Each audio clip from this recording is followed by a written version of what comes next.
Hello, everyone, and thank you for joining us today here in the One Conscious Love Network. I'm here with Alex. Alex and I met through Bump Global and became fast friends. And you've seen Alex before because she's interviewed on my personal Facebook before, but I wanted us to revisit and introduce Alex to you that are in the group that may not have seen the interview before. So, Alex, please tell us a bit about yourself and what do you do? Hi, everyone. So I'm Alex Niel, and I am a women's empowerment coach. And what I do is I work with divorced, uncoupled, separated, let's basically say newly single women to really rediscover their authentic self, recraft their identity, and build their life on their terms. I found when I came out of my divorce that I didn't know who I was and what I wanted because I had given so much to the relationship and to my former husband that somewhere in there I got lost in the shuffle. And that started a journey of getting to know me, getting to understand kind of what made me tick. Um, and now I get to do that for other women because I got to build the life that I wanted to have. That's beautiful. Yeah, I feel like that happens often, particularly after a serious relationship. You kind of change for the person, you become someone that you're not in many ways, and then you're finding yourself single again, you're not a little lost, right? So what's the process like when people work with you? So we basically go back and get women really clear about who they are and what they want. That's the whole process. But first, we start with the basics of getting women clear about, like I said, what they want. We talk about their energy and how they show up and are they taking care of themselves. A lot of the women that I work with have careers. So how do they balance that life and work situation? And I don't necessarily like the word balance, but it's more about finding a way to make all of those things kind of work together. So it really is a journey that's going to get you from feeling like you're basically surviving to thriving. And the whole idea is to get to that point of taking ownership for our lives, good and bad, taking full responsibility for ourselves, for how we show up, for how we feel, for what we allow in our lives, um, so that what is in our life and in our sphere of influence um, is exactly what we want. It doesn't mean there are not going to be ups and downs and that life isn't going to, come and throw a wrench in the whole equation, but at least we know who we are and that permeates through their whole life. That's beautiful. Yeah, very much so. What brought you to this work? For you, what was your journey like? So it's what brought me here was my own experience when I left because I ended up leaving my former husband. And I spent a lot of time blaming him, right? Because of course I did everything I could because that was just me. I did everything I could to save the marriage and it was all his fault. And then one day I realized I was like, maybe not so much, right? It's like there are two people in the relationship. Obviously, it took two of us to get to where we were. And I started reading a lot of books. A absolutely life-changing book for me that I read was, I don't know if you're familiar, I'm sure you are though, The Five Love Oh, Languages yes, yes. by, what's his name? I want to say David Chapman. I think that last name for sure Chapman. Yeah. Um, but what it did was it kind of pointed the finger at exactly all of the things that made it that my husband and I didn't communicate or and didn't like the way we communicated love to each other. If these are the five love languages, these were mine. His were like this. So we were like we didn't know how to talk to each other. And reading this book and getting all those insights is really what just like after I was like voraciously hungry for information, for learning, for because I was like, I am not if I ever do this again, um, I don't want to make the same mistakes again. So I went through a long period. I went through a period of really just getting to know me, getting to know who I wanted to show up as, getting Hmm. to know what I wanted to invite in my life versus feeling like I had no control over my life at Hmm. all. I went from I feel like I was a passenger in my life until I was 30, Right. until I was 40, because I got divorced when I was 40. And when I got divorced, I finally got out of the passenger seat, walked around, got into the driver's seat, and decided I'm in control. This is my life. And let's see where I can take it. Oh, that's beautiful. I love that. Yeah, that's lovely. So, what sort of advice do you have for the women that are watching that are maybe newly single or have been single for a long time and they're feeling like they're stuck or they're just, Mm, they're just not living their best self, the version of their best self. And so, what yeah. would you say to them?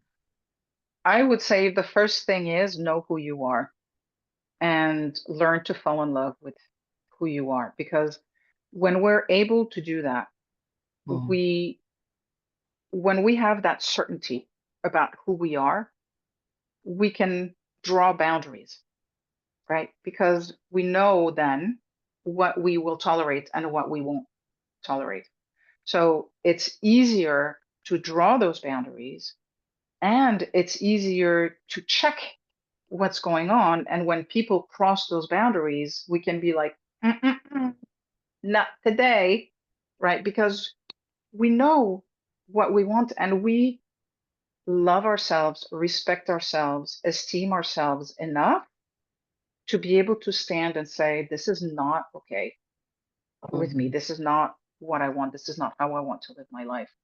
So being able to approach life from a place of conviction and intention about who we are and what we want, that's the first step. Because if we don't, that's at least that's what I found in my own life, that if without knowing myself, it's like a ship goes where the wind blows, right? And you don't have a keel. When you mm, know yourself, the wind blows, but you can course correct much more easily because you now have the tools and you now know how it is that you want to live your life. And that was a game changer for me. And that would mm. be the invitation that I would send to women who find themselves in this situation. First, grieve, because you need to give yourself the chance to grieve not just what was, but what was going to be. And then just learn to spend time with yourself and being okay with yourself and growing and learning more about who you are. Yeah, that's beautiful and really powerful book. Yes, The Five Languages of Love for sure. That's talked to a lot of us, and actually, I think they did Five Languages of Love for the workplace and all types of different scenarios as well, Yeah, so that people can communicate better in the communication yeah. style for sure. That's very impactful. So, in relationships, what would you say is the biggest area of focus? You talked about knowing yourself, knowing your boundaries. What would you say is the best kind of approach to then entering these new relationships and being prepared for that? Interesting. I would say know what you're looking for in your mate. And more than, I hate to say the word, but like surface level. Right. Think about How do you want to feel when you're with them? What are the values that are important for them to have so it's coherent with who you are? Um, what are the things that you envision the two of you doing together without losing sight of the things that you love and that you want to continue doing? Um, and then, yeah, I would say probably those three things. Um, knowing, I'll tell you just a quick story. I met my new boyfriend. We've been together almost 13 years now, but he's still my new boyfriend, right? And we met through a Facebook group. But Mm. in the Facebook group, it was kind of like a Tony Robbins singles kind of thing. And so that was also part of my journey, was learning this whole personal development thing. And one of the things that we did in that group was to write a relationship vision. Mm. And when I wrote my relationship vision, he did the same thing. And we got together. And one day we're like, oh, let me see what your relationship vision was. And so he shared mine. And it was to the T Wow. what was in my relationship vision and what was in his relationship vision is who we were when when we met. So there's huge power in having clarity about about what you want, because the clearer you are, the more the universe knows that this is what it needs to bring into your life. And when I had that clarity of, and I was just like in the beginning, I was just goofing, right? I'm like, oh, let me put that in there. Let me put that, and then all of a sudden, here comes this person like wrapped up in a bow, and it's like, oh my God, this stuff works. But again, having that clarity is, so clarity about who we are, and then clarity about what we want and what we want the other person, how we want this other person to fit into our lives. That's beautiful. Definitely. I love that.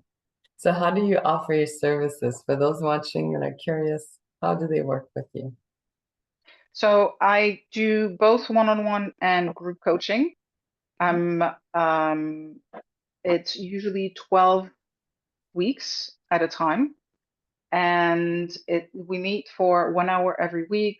I have set aside another group that is going to be a private group for people who want to do group coaching, so that there's not just one interaction with me once a week, but we can all interact in the group, and there's like almost like community learning in a way, so we Mhm. can learn from each other and from each other's experiences.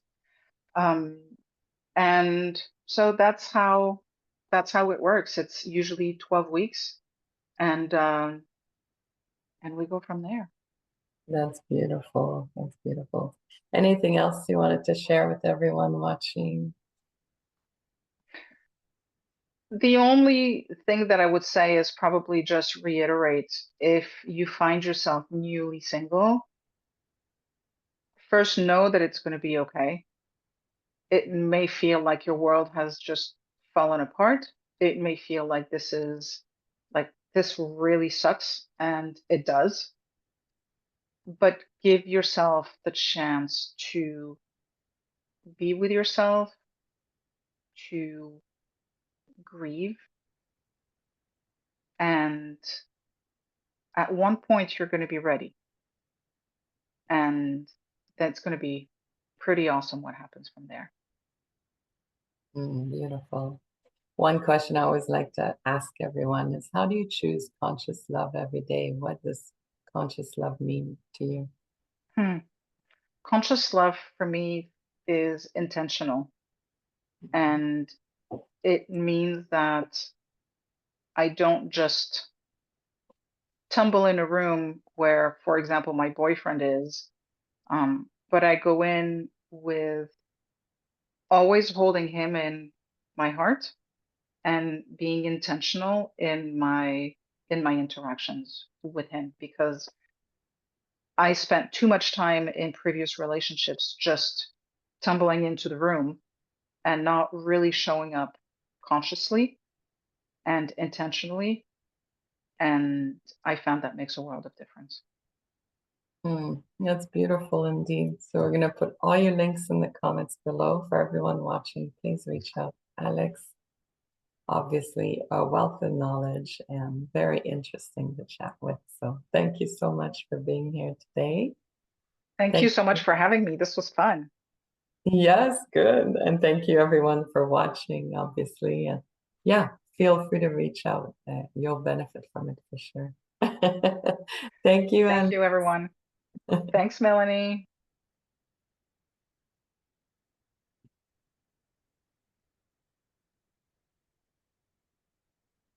Super.